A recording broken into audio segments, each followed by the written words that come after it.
Unfortunately for many people across North America, unrealistic expectations of what summer is supposed to be about and what you're supposed to achieve during the summer and how you're supposed to relax during the summer. We have these social pressures to have the best vacations ever, and so we go into deep debt and spend copious amounts of money trying to make sure our children have the best summer ever, and afterwards we come back from vacation and most adults will say, I'm more tired than when we left.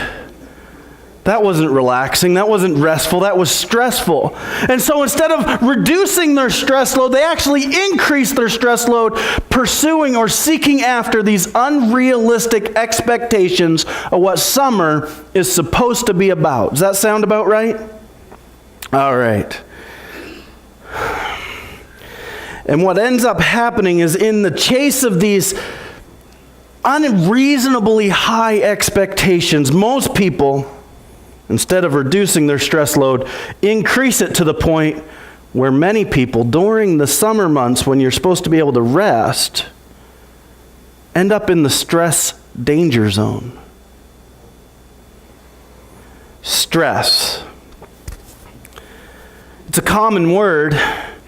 And all of us would probably say that we've experienced stress at some point in our life to some extent, whether it's from no sleep or dread health, we're sick, or too much overtime, not enough overtime, the bills, the payments, the debt, the work, the job, late nights, fear, all of this stuff is just compiling daily, and the to-do list never seem to get done. And so we just keep chasing our tails like a bunch of dogs and chasing after the money so that we can buy new items to replace the items we threw out in the trash last week.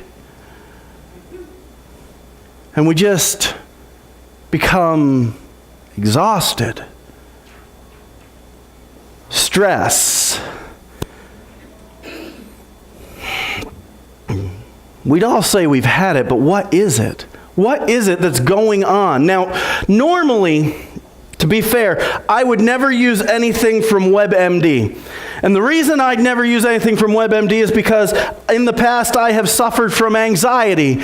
And if you type in your symptoms and go to WebMD, what they will tell you is if you have the sniffles, you probably have a cold or cancer. You got a headache, you're probably dehydrated or you have cancer.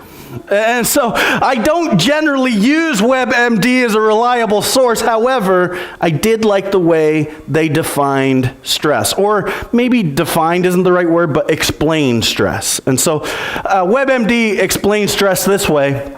Stress is the body's reaction to harmful situations, whether they are real or perceived, and that's important.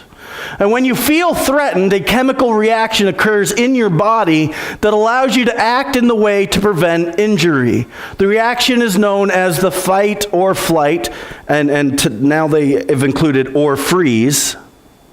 Fight, flight, or freeze response, or stress response. During stress response, your heart rate increases, breathing quickens, muscles tighten, and blood pressure rises. You've gotten ready to act. It's how you protect yourself.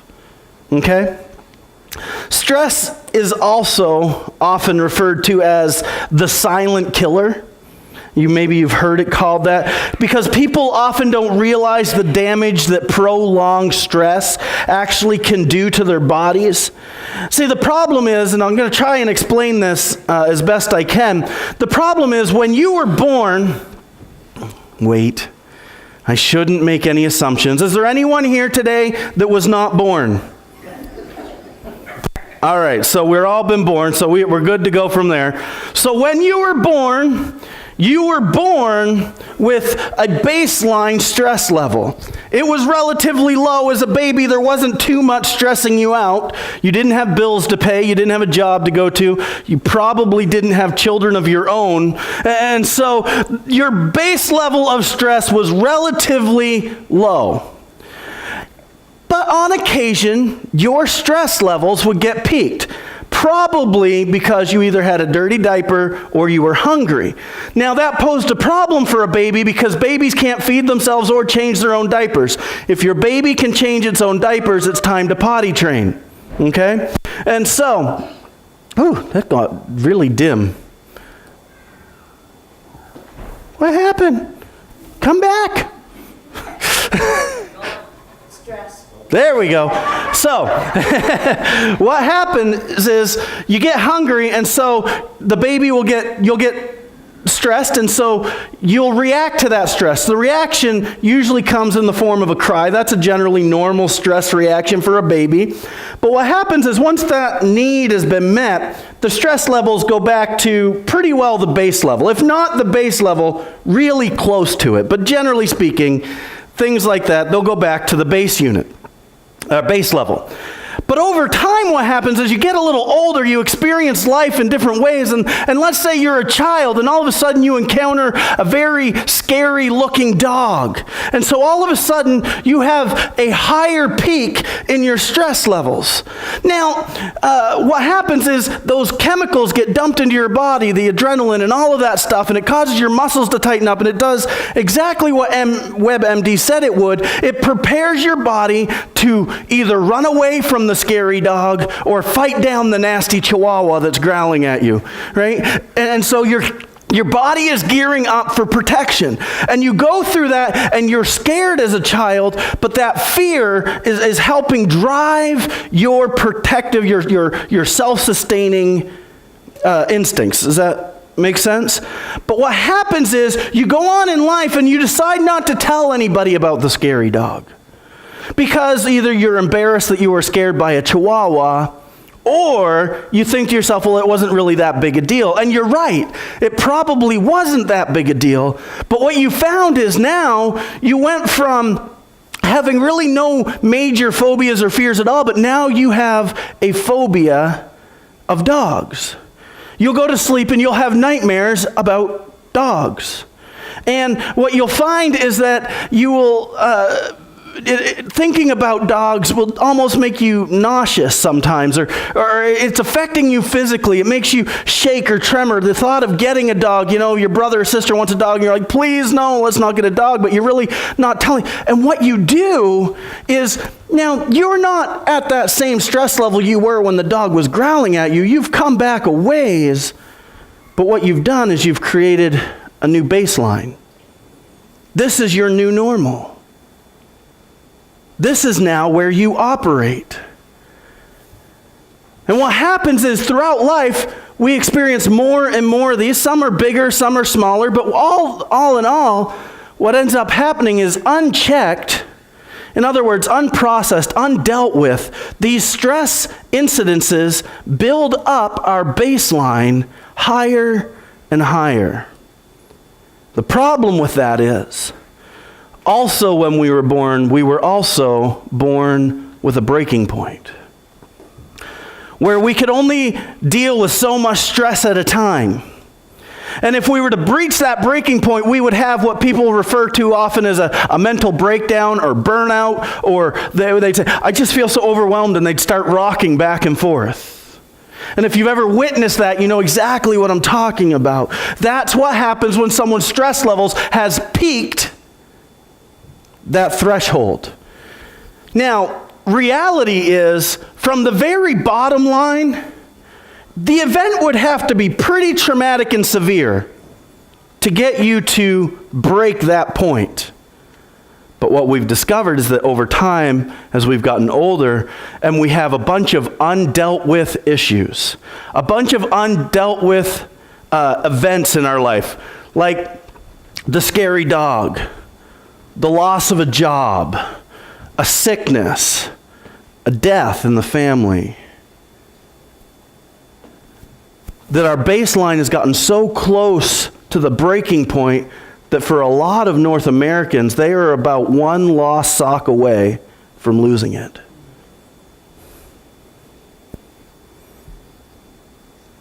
And it doesn't take much to break that threshold of what you can take. And that is the level that a lot of Americans and Canadians are living their life in stress. Now, stress affects us cognitively, how we think and process information. It affects us emotionally, how we feel. It affects us physically. In other words, when you have digestive issues, sometimes that's not a bug, sometimes that's stress related. You have aches and pains all over your body that you can't explain, often it will be stress related. Headaches often are stress related.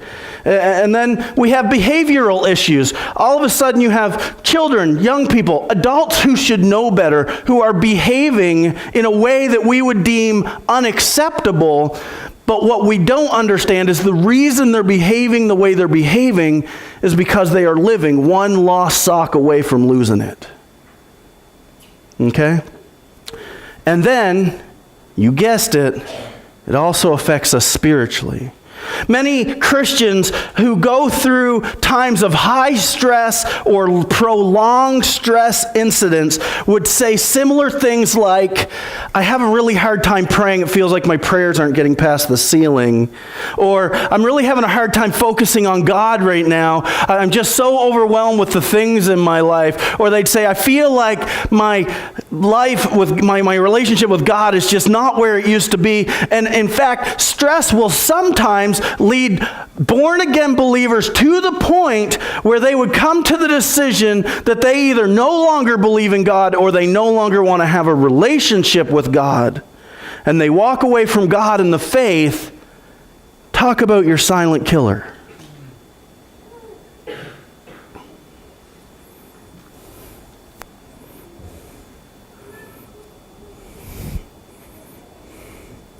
Which is why at Lower Brighton Wesleyan, we are making the month of July our Let Go of Stress month.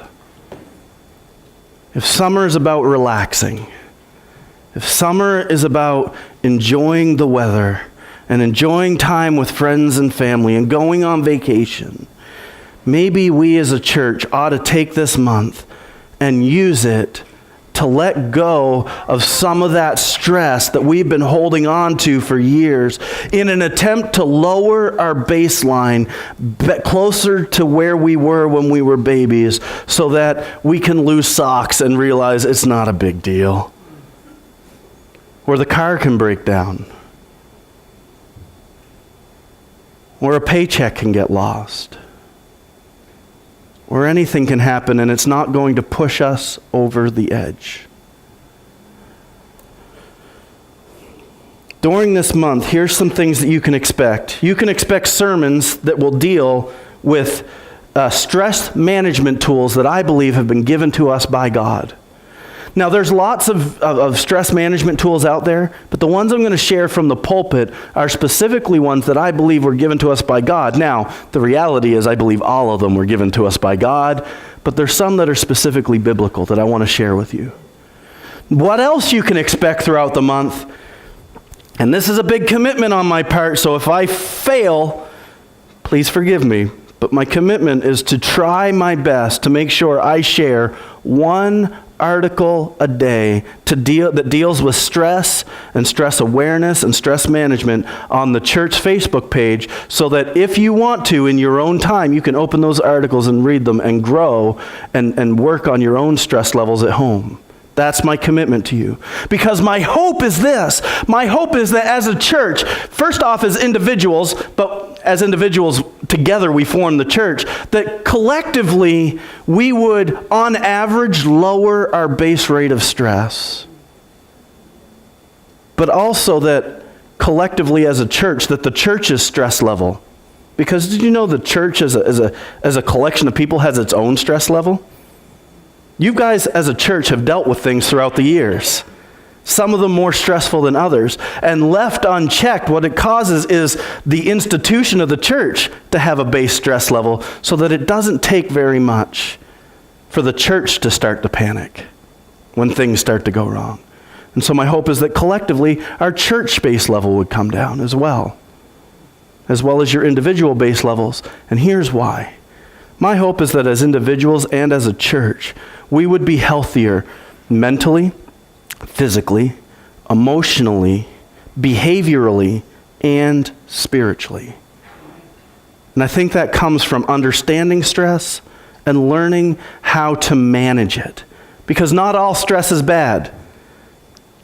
Stress, God gave us stress so that we could protect ourselves against bears. I'm sure there's other reasons, but that's the main one.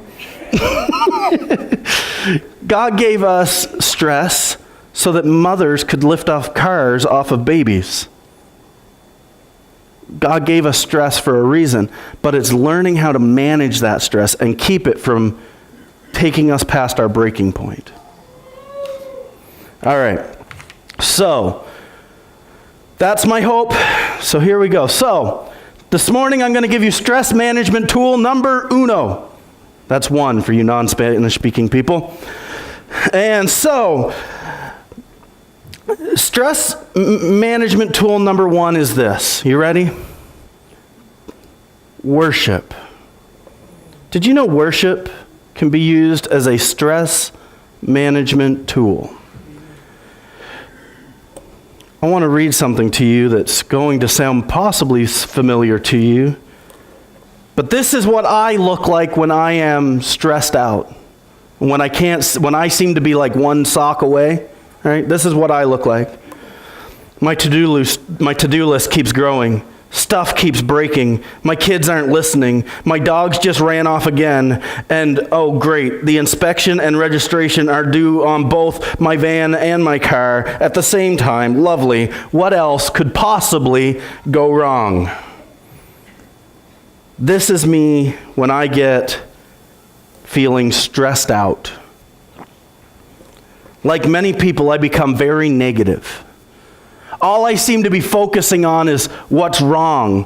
What are the problems that are presenting with me? You know, I keep looking at that to-do list and I keep wanting it to be to done, but it never gets to done. It just keeps getting longer and longer no matter how much we scratch off it. Somebody, I don't know where they are, but they keep adding to it and you want to just slap them, but you can't because half the time you're the one that added to your to-do list.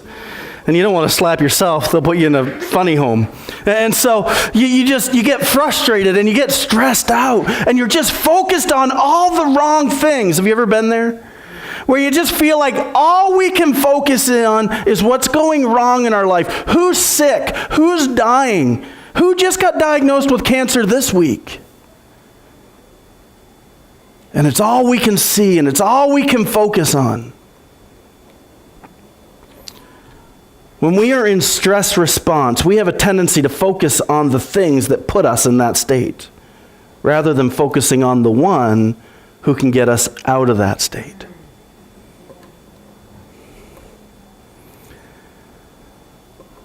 Now that makes sense when you're talking about defending yourself about getting attacked by, say, a mugger.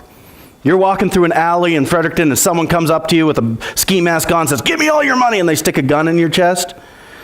Now, I have never heard of anyone in that type of situation who wasn't completely focused on that situation. No one has ever gotten mugged and gone, "I wonder what's on TV tonight." Oh yeah, money, right. I forgot what was going on. You know, you are completely focused on the stress, what caused the stress in the first place. That is by design. You need to be present on what's going on in that place. But what happens when we're not talking about an attacker or an animal attacking you, but we're talking about just a long list of discouragements and difficulties in life? Your body is responding the same way every time.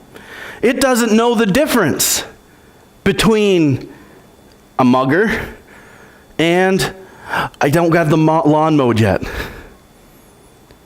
Because we have perceived, remember it said that it's a threat that is either real or perceived. And most of us have convinced ourselves, or convinced our mind at least, that if we don't get this week's to-do list done, the world is going to come to a screeching halt. We believe that it is so important to get done the things on our list that we believe that they are so important that if they don't get done, it would be the end of the world. And so our mind keeps treating those like life-threatening events. And we keep focusing on them, and we get stuck on them. So here's what I want to do this morning. I want to read you a passage. Now, normally I put the passage up on the screen, and I'm not going to do that.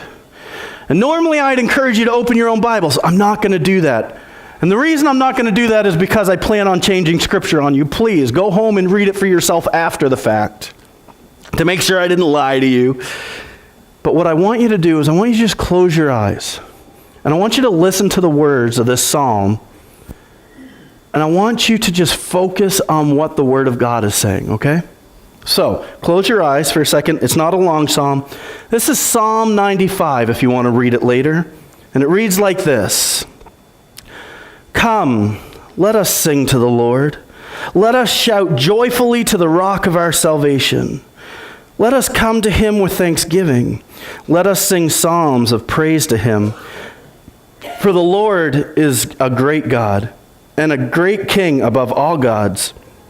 He holds in his hands the depths of the earth and the mightiest mountains. The sea belongs to him, for he made it. His hands formed the dry land too. Come, let us worship and bow down. Let us kneel before the Lord our Maker, for he is our God. We are the people he watches over, the flock under his care. If only you would listen to his voice today. The Lord says, don't harden your hearts as Israel did in Meribah, as they did at Massah in the wilderness. For there your ancestors tested and tried my patience, even though they saw everything I did. For 40 years I was angry with them, and I said, they are a people whose hearts turn away from me. They refuse to do what I tell them. So in my anger I took an oath. They will never enter my place of rest. Okay, open your eyes. Here we have a passage that contains a call to worship and a warning. Verses 1 to halfway through 7 is just a call to worship that describes how awesome and mighty and powerful God is. And then 7b to the end of the chapter talks about a warning of not hardening your hearts, but listening to God. Okay, here's what I want you to see in this. As I read this, and we focused on these words, I hope that you began to initially see how worship can help reduce stress. As we began to focus in not on our problems, but focus in on who God is. There is a reason, actually there's many reasons why worship is useful in reducing stress. I want to share them with you. I don't think I put them up on the screen, so I'm not going to click through. But here's what they are. Number one, the most important reason that worship helps us to reduce stress is it helps us to refocus our lives on what really matters. Amen.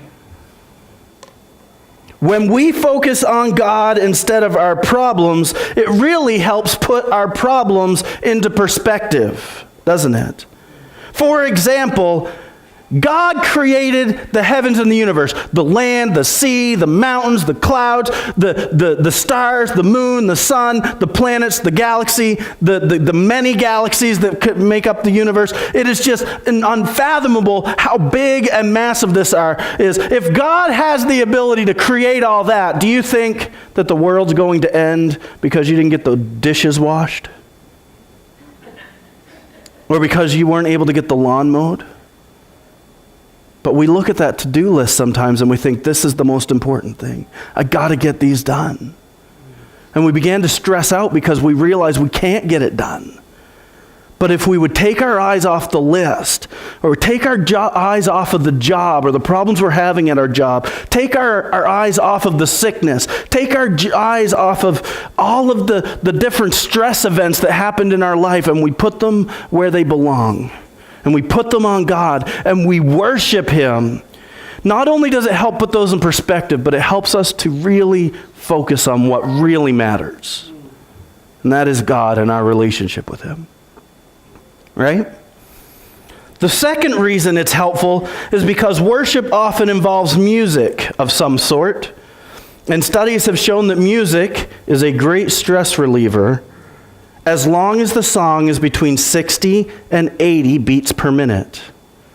So your rap music probably isn't reducing stress, it's probably adding to it.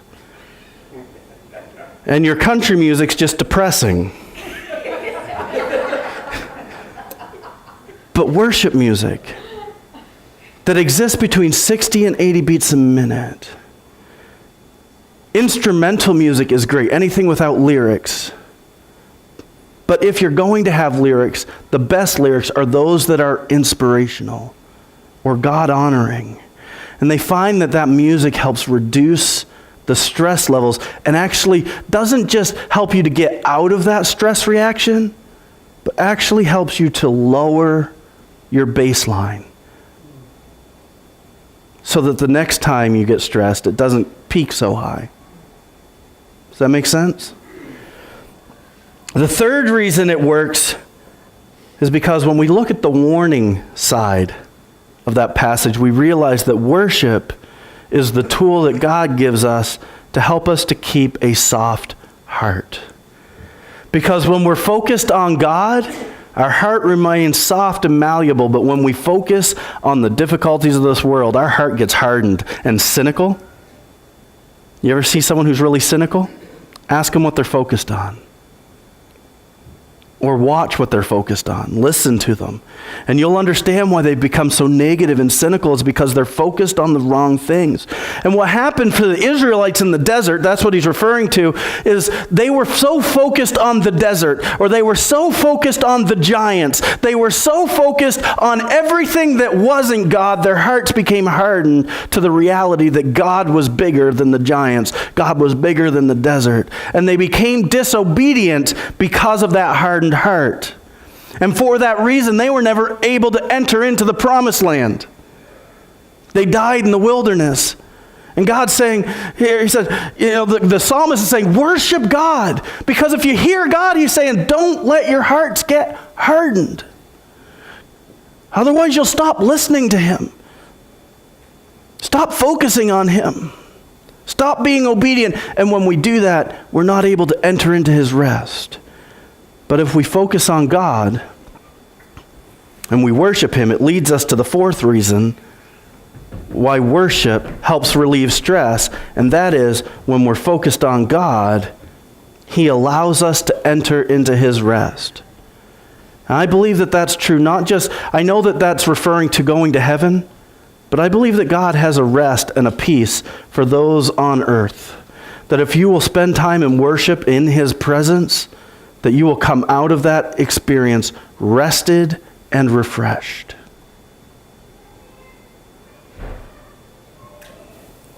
So let me ask you a question. Are you stressed out? Well, congratulations. You're among the 70% of North Americans who identify as being in that group. You're the majority.